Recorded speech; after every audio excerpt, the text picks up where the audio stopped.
Well, ATCOM is one of the oldest associations. It established itself in about, I think it was 1990, and so it was one of the founder members of the Finance Centre Council together with the lawyers and accountants.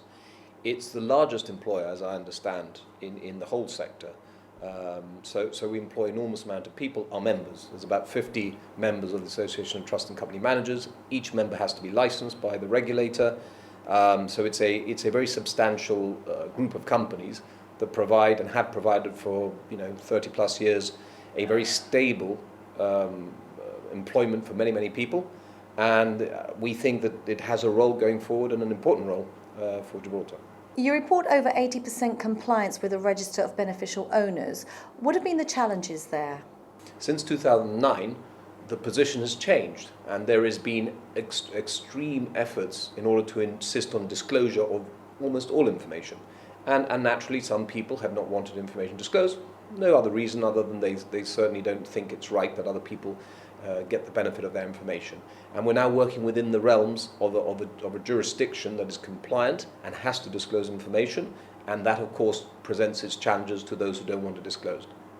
The report also highlights the importance of striking that balance between sufficient regulation and over-regulation. This is something that we've been hearing about in the past. What are your thoughts on that? There needs to be a right balance. Historically, we have found it. I think of late there has been a move, perhaps one direction, which has been over-regulation, and also the enforcement of that regulation has been in a manner which has been a little bit aggressive in many ways, and I think unnecessarily so, without producing what ultimately everybody wants, which is a good result for the investor.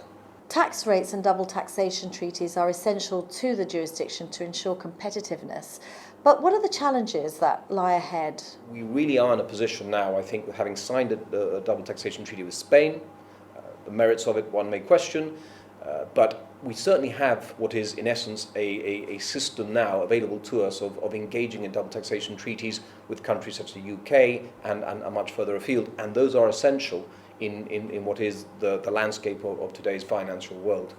So challenges post-Brexit, do you think Gibraltar should be concerned about what lies ahead?